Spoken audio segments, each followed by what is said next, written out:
Ok. Quand je disais que le cinéma français avait les moyens de faire plus que des histoires de famille, je pensais pas spécialement aux histoires de cannibalisme, mais why not? Ça marche plutôt pas mal et le film est plutôt une réussite. Bonjour tout le monde, nous allons parler dans ce film de Grave, film réalisé par Julia, comment s'appelle-t-elle? Ducournau, et qui raconte l'histoire de Justine, une jeune fille de 19 ans qui arrive dans une école de vétérinaire, pour devenir saleur vétérinaire, et qui, suite à un accident, avec sa sœur qui était elle aussi en formation pour devenir vétérinaire dans la même école, va se découvrir une nature cannibale, et va donc devoir essayer de la gérer tout au long du film, sachant qu'elle est de base dans un environnement qui est particulièrement dérangeant, qui est les environnements de santé, qu'elle soit animale ou humaine. Les deux en plus sont réunis parce qu'il y a un CHU et un truc vétérinaire juste à côté. Et c'est vrai que entre ce qu'elle a à faire comme étude et les bizutages qu'elle subit tout le temps, il y a beaucoup de choses qui traînent dans sa tête et qui tournent en même temps. Donc ça fait beaucoup de choses à gérer pour cette jeune demoiselle qui va donc essayer de devoir comprendre qui elle est, ce qu'elle est, et essayer de gérer ce qu'elle est. Même si elle n'a pas encore compris. Je pense d'ailleurs que de ce côté-là, il y a un côté sexualité, il y a tout un truc sur le fait qu'elle soit aussi vierge dans le film. Donc je pense qu'il y a tout un truc lié à la sexualité féminine, et je suis pas sûr que ça a été le truc le plus judicieux lié au cannibalisme. Il y a des scènes qui sont parfois un peu surprenantes et on se demande un peu ce que ça fout là en fait au milieu de ce film. Les scènes où elle danse devant son miroir avec son espèce de musique, je sais pas ce que c'est exactement, c'est peut-être du sexy sushi ou un truc dans ce genre-là, ça ressemble au genre de paroles qu'elle pourrait faire, mais cette scène-là, la scène où elle pisse debout avec sa sœur, les trucs dans ce genre, je suis pas sûr que ça apporte grand-chose au film sur le cannibalisme en général, et je suis pas sûr que ça apporte grand-chose sur le personnage lui-même non plus. Donc c'est peut-être le petit point sur lequel j'ai un petit doute, c'est la métaphore qui englobe le film. Mais globalement, je trouve que ça marche vraiment plutôt bien, et que si c'est votre style de film, ce qui est pas exactement mon cas, je vous avoue que je suis pas méga fan et en admiration, mais si vous appréciez ce genre d'histoire, si vous êtes curieux de ce genre d'histoire, et si vous êtes curieux de voir un film comme ça avec des gens qui parlent français, je pense que ça peut vous intéresser et que vous pouvez toujours en tirer quelque chose d'intéressant. Donc avant d'entrer dans le détail, voilà, si vous êtes attiré par Grave, ce n'est pas grave, il fallait que je fasse le jeu de mots à un moment ou à un autre, et vous pouvez aller le voir, je pense que ça peut passer. Si je peux évacuer les jeux de mots tout de suite, ça commence quand elle mange un doigt. Elle trouve un doigt à un moment, et donc elle mange un doigt, et je suis désolé, mais pendant toute la scène, j'ai eu l'expression, vous voulez pas un whisky d'abord? Pour ceux qui connaissent pas, ça vient de la Cité de la Peur, et enfin ça vient des nuls en général, c'est un sketch qu'ils avaient fait à la télé avant, qu'ils ont mis dans le film juste après, la Cité de la Peur, où il y a un mec qui invite une nana chez lui, il fait, vous voulez un whisky? La nana fait, non, juste un doigt, il lui répond, vous voulez pas un whisky d'abord? Et donc voilà, pendant toute la scène, j'avais ce truc-là en tête, et je l'ai eu jusqu'à vous la sortir là maintenant. Donc, voilà, excusez-moi, j'avais quelques blagues à évacuer, on va pouvoir rentrer dans le détail. Le premier truc à noter, c'est déjà que c'est vachement bien que ce film ait pu se faire, parce que c'est le genre de projet qui est extrêmement compliqué à faire, je vous l'ai dit encore une fois, c'est surprenant dans un paysage francophone, ça se voit parce je crois qu'il y a plus de 10 remerciements de production et de participation, de fonds de soutien et de machin, que ce soit en Belgique ou en France. Il y en a une douzaine, je pense, qui doivent s'afficher. Et ce que j'ai pas compris, c'est que ils passent tous super vite, mais alors il y en a un qui reste super longtemps, c'est celui où il y a rien à lire, c'est-à-dire production franco-belge. Il y a juste deux mots, trois mots, production franco-belge. Le truc reste 2 minutes à l'écran presque, alors que tous les trucs après vont super vite. Peu importe, c'est une connerie, mais ça m'a fait marrer au début du truc. Et deuxième chose qui est intéressante à noter, c'est que, étant donné la difficulté qu'il y a à faire ce genre de film, souvent ils essayent d'aller très loin. Ils essayent de beaucoup marquer leur truc et de montrer, regardez comme on est différent, comme on n'est pas habituel dans le cinéma français. Il y avait un gros risque avec ce film-là de finir avec, basiquement, un remake de Shaitan. Ou de Frontières, ou un truc dans ce genre-là. Donc, c'était le truc risqué, et c'est ça qui est intéressant, c'est que le film, justement, reste plutôt soft. Va y avoir des choses du cannibalisme montré à l'écran, donc faut vous attendre à voir des gens bouffer de la chair et des trucs un peu bizarres et des trucs dans ce genre-là. Mais c'est vrai qu'il essaye pas de faire un gore-fest, il y a pas du sang partout et de l'hémoglobine à chaque plan, il va y en avoir un petit peu, et quand il y en aura un petit peu, il y en aura beaucoup, mais jamais de façon gratuite. Ça a toujours une justification dans le film, ça a toujours un sens, et c'est pas juste des gens qui vous mordent quelque part et d'un truc vous avez une effusion de sang d'un truc de 3 mètres. Donc c'est ça qui est intéressant, c'est que le film fait vraiment ce qu'il a envie de faire, plus qu'essayer de prouver quelque chose. Le film a vraiment une personnalité et une vision que la réalisatrice a essayé de porter à l'écran, et je pense qu'elle a plutôt bien réussi, parce que c'est vrai que c'est vachement intéressant, et je pense que ça vient justement de ce mélange du cannibalisme avec quelque chose de très quotidien d'un côté, mais de très étrange de l'autre. C'est très quotidien parce que ça existe partout, les facs avec des bizutages, des machins dans ce genre-là, et d'un autre côté, elle le traite de façon très quotidienne parce que je crois que ses parents sont tous les deux en médecine, donc ils savent ce que c'est les bizutages de médecine et ce qui se passe dedans, et elle est pas spécialement choquée par le truc, donc elle essaie pas d'en faire un truc choquant. Elle essaie pas d'en faire un truc qui nous ultra tape à l'œil et qui nous agresse. Au contraire, elle le traite comme quelque chose de très naturel. La toute première scène de bizutage arrive vraiment de façon presque sans surprise, mais dès qu'elle démarre, t'as compris ce qui se passait. Même si t'as pas compris pourquoi elle était là, parce que je suis allé voir le film sans aucune information sur le film, je savais même pas qu'elle venait faire une école de vétérinaire, je pensais qu'on venait juste la déposer chez sa sœur au début du film. Donc du coup, je la vois juste dormir d'un coup et être réveillée par des mecs en cagoule et tout ça, je fais qu'est-ce que c'est que ce délire? C'est quoi ce film? C'est du terrorisme en fait? Et d'un seul coup je vois la blouse avec tous les trucs et les conneries marquées dessus et les machins, je fais bizutage de médecine, j'ai compris très bien. Et du coup c'est ça, le film s'intéresse à autre chose qu'au cannibalisme. Il y a pas que ça à montrer, il y a aussi du coup sa vie dans cet environnement, il y a aussi tout ce qui lui arrive, et après du coup on passe dans les fêtes qui sont tout à fait classiques et par rapport à ce qu'on voit d'habitude dans les fêtes, et ça marche très très bien. Elles sont d'ailleurs éclairées avec des lumières très intéressantes, il y a tout un travail de bleu et de rouge dans ces scènes-là qui marche pas mal. Il y a un travail de lumière généralement, globalement assez intéressant sur le film, beaucoup de lumière naturelle je pense, mais je me souviens d'un plan en particulier où elle regarde à la fenêtre un matin, et je crois que le plan large est presque à moitié surexposé, mais pour qu'on puisse voir du coup à la fois le sombre de la pièce et le ray de lumière qui lui arrive sur la gueule. Et après il y a un zoom sur elle où qui est un peu moins. Il y a un travail comme ça de la lumière qui est très direct, très naturel donc, et qui marche très bien. Et d'un autre côté il y a d'autres passages plus esthétisés avec des lumières vraiment très artificielles, et ça se voit, mais donc vraiment des teintes de couleurs très précises et qui vont être utilisées, mais jamais gratuitement. Ça va pas y avoir une salle de classe avec d'un coup des lumières rouges ou bleues ou un truc dans ce genre là quoi. Ça va être dans les soirées, dans les boîtes de nuit, un truc dans ce genre là, et du coup ça marche plutôt bien à essayer de mélanger cette histoire à un autre environnement et à autre chose. Il y a des scènes avec pour tout ce qui concerne du coup le truc de vétérinaire, il y a une scène d'anesthésie de cheval. Et si vous avez jamais vu ça, moi j'avais déjà vu ça parce que j'avais déjà vu des documentaires animaliers, des trucs dans ce genre là sur les vétérinaires. Mais si vous avez jamais vu une anesthésie de cheval, c'est très très impressionnant. Parce que un cheval, c'est quand même très très grand, et quand tu l'anesthésies, ça pourrait être dangereux pour le cheval, et donc il se passe beaucoup de choses et beaucoup de... Donc ça passe plutôt bien. Et ils arrivent jamais ils arrivent à ne jamais rendre ça gore ou dégueulasse. Je veux dire, si vous avez du mal avec les souffrances des animaux et tout dans ce genre-là, vous allez jamais vous sentir mal pour un animal dans ce film-là. Faut pas croire ça, quoi. C'est un peu, mais c'est hors champ. Vraiment hors champ, genre c'est un truc dit, raconté, et c'est pas du tout montré à la caméra. Il y a un petit truc, et c'est pas monstrueux, c'est juste triste, surtout quand on sait ce qui s'est passé dans le film.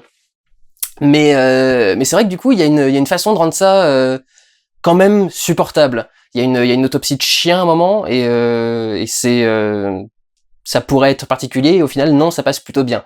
D'un autre côté, il y a d'autres plans, là je parle beaucoup de réalisme et du travail esthétique, et il y a d'autres plans où j'ai du mal à comprendre vraiment ce qu'ils amènent à tout ça. Il y a un plan, par exemple, après qu'elle ait ouvert son chien, il lui arrive quelque chose pendant une nuit, et on a un plan sur la table sur laquelle il y a le corps du chien, avec le drap encore dessus, et on voit d'un seul coup le drap qui se retire tout seul, et qui révèle le chien.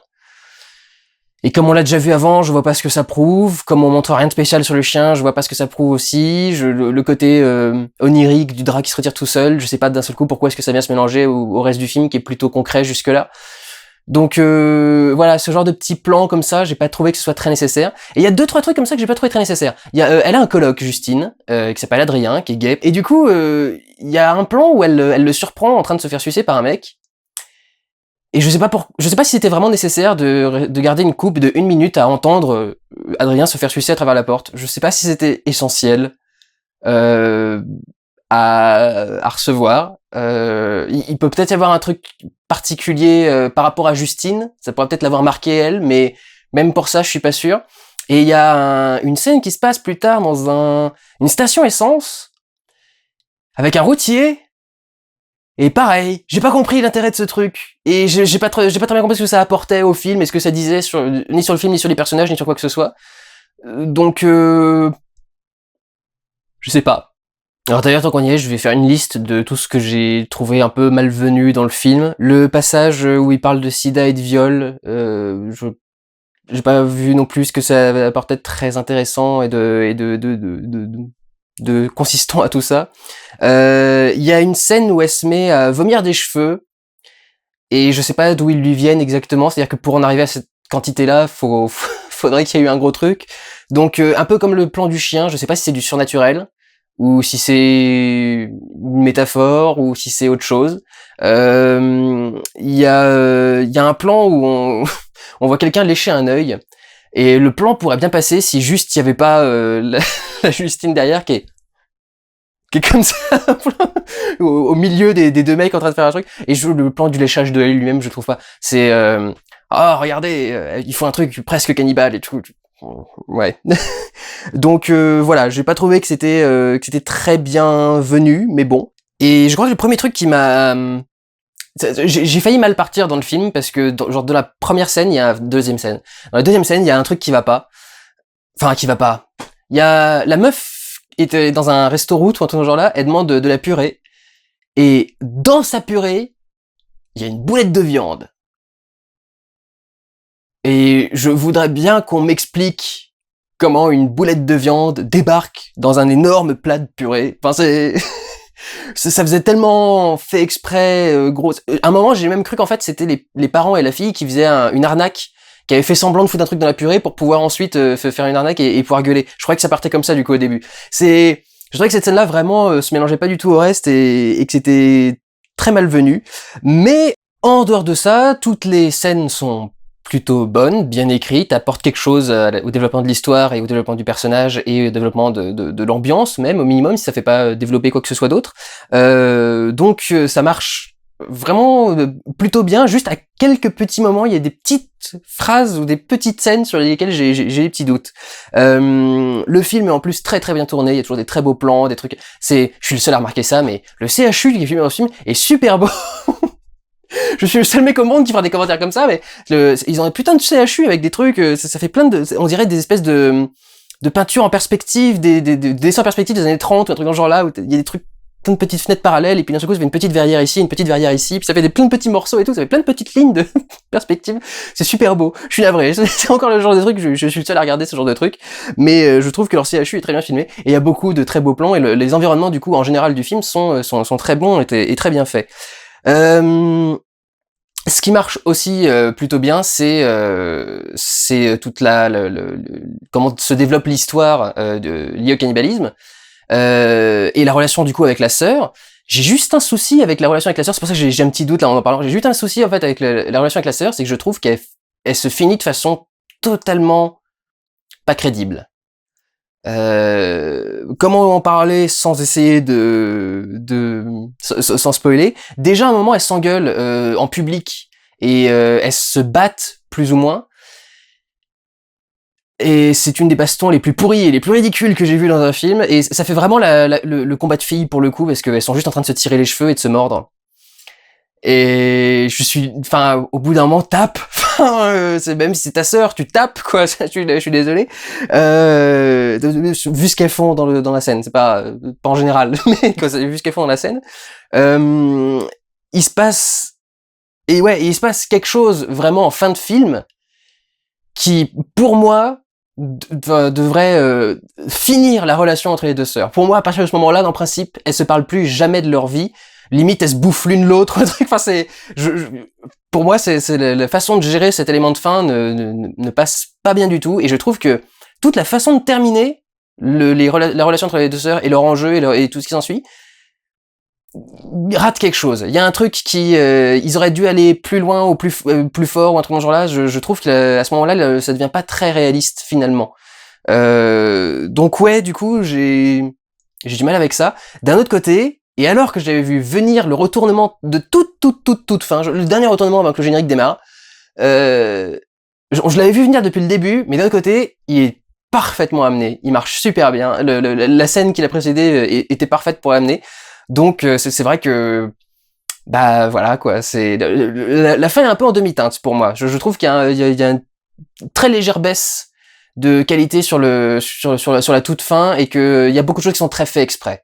la façon que cette scène-là a démarré, par exemple. Soit on a fait une mise en scène dans le film, un personnage dans le film a fait une mise en scène, pas la mise en scène du film, un personnage dans le film a fait une mise en scène. Soit c'est juste un peu grotesque. Enfin, je trouvais que c'était pas, ça se sentait venir depuis le début.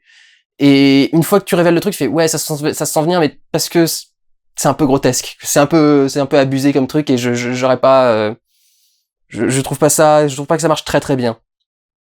Petite incohérence, ça dit, elle a jamais vu ses parents. Je peux pas en dire plus, sinon je spoil. Mais elle a jamais vu ses parents. Il y a d'ailleurs aussi un très beau plan aux alentours de la fin avec une espèce un jeu de reflet entre la fille et la mère, et qui est très très très très beau, qui marche très très bien et qui est vraiment fait au millimètre et tout. Enfin, quand j'ai vu le plan arriver, j'ai fait waouh, putain, bien réussi quoi. Donc voilà, très joli plan encore une fois. Et j'ai bien apprécié le personnage d'Adrien pendant tout le film, je trouve qu'il a un personnage qui est intéressant parce que ils l'ont pas stéréotypé. Et ils l'ont pas gardé dans sa case. Ils ont trouvé un moyen de faire un truc intéressant. Enfin, voilà, je trouve que c'est un film qui marche bien, ça va être des mots bizarres pour autonome, un film qui marche bien et qui n'a besoin de faire que ce qu'il doit faire. Il essaie pas de coller à quoi que ce soit, il essaie pas de coller à un style, à un registre, à un truc, il essaie juste de raconter son histoire, une histoire plutôt réaliste finalement, et d'une façon assez crédible. Et ça marche plutôt bien. Donc voilà, en ce qui me concerne, je vous conseille plutôt d'aller voir Grave, si ça vous intéresse. Après, personnellement, c'est pas vraiment mon style de film, je pense que je le reverrai pas. Ça me fera pas kiffer de revoir ce film-là, et j'en tire rien personnellement de super cool. Mais je pense qu'il y a des gens qui peuvent apprécier ce film-là, surtout si vous aimez les films qui sont dans ce style de cinéma, et si vous appréciez ce que le film propose de vous raconter. Si ça vous intéresse, si ça vous intrigue, je pense que vous pouvez y aller. Ça dure pas si longtemps, ça fait 1h38, au générique compris, je crois. Il y a une ambiance intéressante, il y a des musiques sympas à certains moments, pas la musique du miroir, mais donc, enfin vraiment voilà. Je pense que ça peut marcher si ça vous branche. Prenez soin de vous, allez voir des films. Ciao.